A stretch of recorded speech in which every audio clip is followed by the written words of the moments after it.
Welcome to Dead Good Book Reviews. I'm Judith and today I'm bringing you my November wrap-up.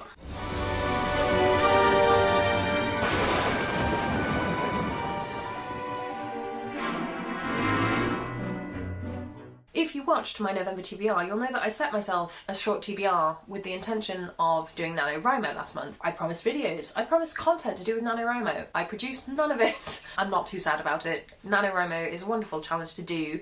I wrote about 20,000 words, but I started a new job this month. It was really exciting. I'm doing a secondment for some maternity leave in my company. It's a really big opportunity for me. I'm looking forward to doing it, and it was one of those things where I was like, Nano is going to be detrimental to my mental health if I try to do that as well. That didn't mean that I read more books though, so I only read 8 books. It's absolutely fine because I also only hold 8 books, so my TBR has remained unchanged. And I know that 8 books is a really big achievement anyway. I know people for whom 8 books is their whole year. So I'm not disappointed in myself, I'm quite proud of myself. There's some really chunky books in here, there's some really good books in here. I can't wait to tell you all about them. So Nano, a bit of a fail, but this month was great. Also, I finished my Goodreads challenge for this year. I've read 251 books this year now, as of filming today, so let's throw me a tiny party right now.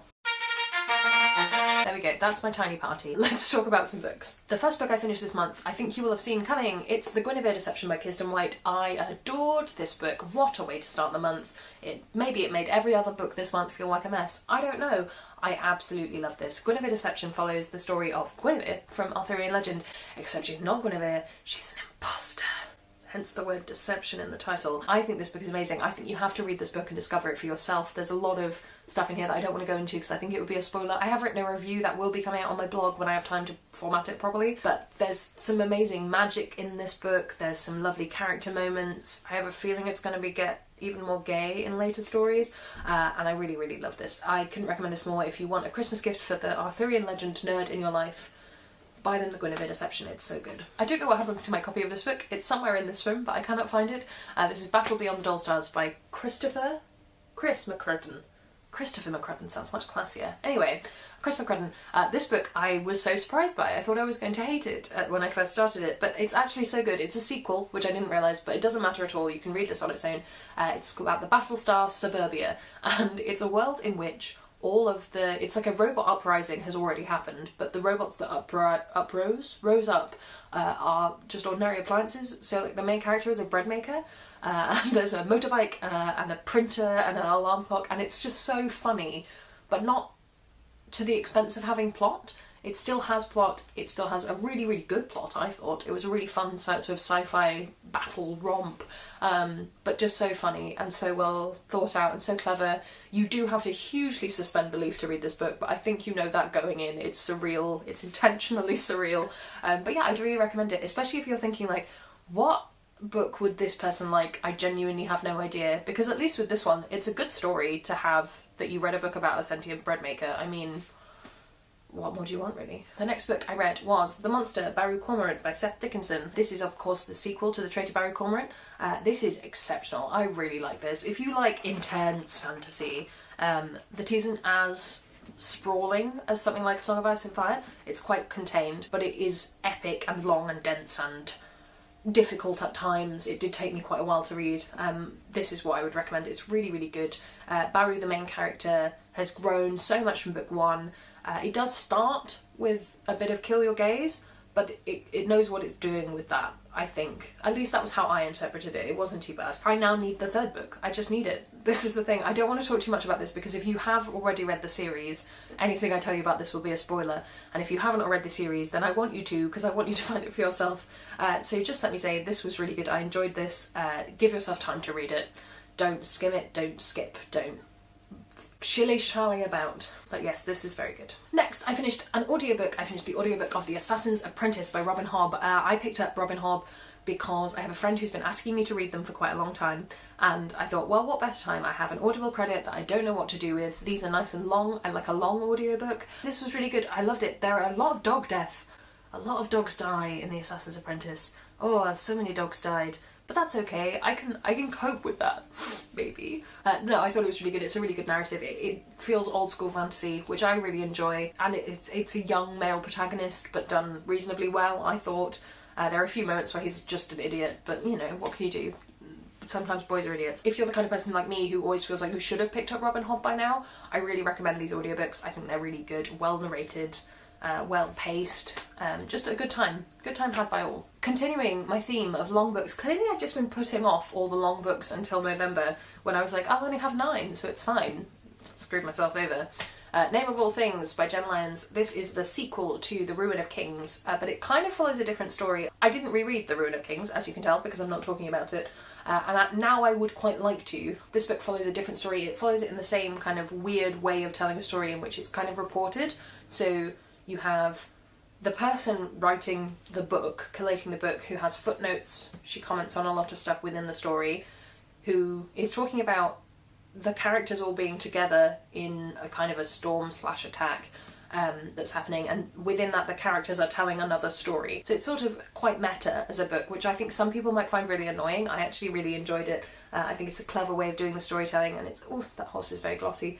Yeah, I thought it was good. There's like a whole weird bit about gender that I don't want to talk about too much because I'm not that qualified to talk about it, but it didn't feel the best to me. It was a lot of stuff about like stallions and mares.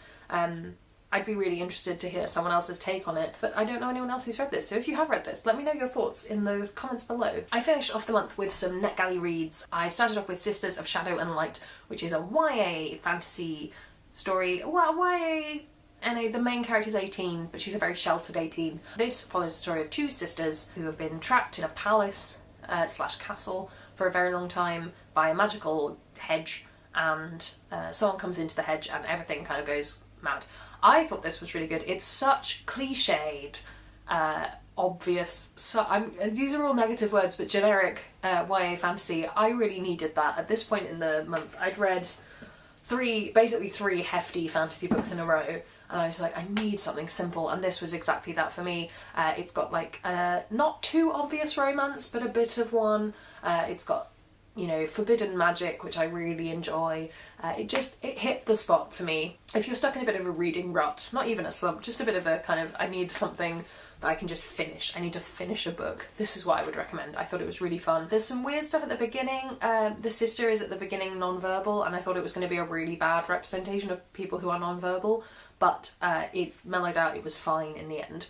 So stick with it if you want to read that one. Next, I read The Blue Eye, which is the sequel to The Bloodprint and The Black Khan. It's the 3rd book in that series. I thought this was really good. It was my favourite book of the whole series, actually. I actually haven't hung on to the other 2 books. I'm pointing at my discard pile. They're not in that pile, but, you know, we can gesture at things that are represented off camera. I haven't hung on to those books because I didn't want to reread them, and I'm kicking myself now because after reading the 3rd book, I really want to reread them. I just thought the characters were really good in this one. All the plot coming together was amazing. The magic made sense. It hadn't really made sense for me in the previous books. It was just lovely. Such a good fantasy read, and I think if you're looking for a trilogy that you'll have to work at, if you're looking for a bit of a reading challenge, I'd really recommend this trilogy. I finished off the month, bit of a tonal shift, with Other Life by Jason Segel and Kristen Miller. This is the 3rd book and last book in the Last Reality series, which is one of these many forms of augmented reality young adult fiction with a male protagonist. It was okay. It was okay. It was surprisingly okay for a 3rd book in a series that I hadn't really enjoyed, and clearly there is something about this series that is gripping me because I have read all of them. I read every single book in this series, all 3, but I think I wouldn't buy them for myself. I would definitely recommend them if you're the kind of person who has to provide books for teenage boys. I think it's hitting that market, and it's not, at least from my perspective, it didn't feel like a toxic representation. For example, you could very easily recommend something by Robert Muchmore to boys and they would enjoy it, but would they be getting the best representation out of it? Is that setting the best example? I don't think so. Whereas this really felt like it was for me. If you're looking to finish that series, Other Life exists. I think it's out now. It is out now, and you can read that, and if you really like this series, I think you'll enjoy this book. So yes, some wins, some fails, some in the middle. A lot of pages read this month. Only 8 books, but a lot of pages. I'm really happy with how this month went. If you consider the fact that I changed jobs, it's been an intense month, but it's okay now, and December's going to be a great month. If you haven't already watched my December TBR, you can watch me set myself up for more failure in the future. I will link that below. I hope you have a great rest of your week, or your day, or whatever you're doing, and if you like this video, you can help me out by, you can like, share, comment, subscribe, that really helps me out, and you can follow me on all of my socials, and I will see you in the next one.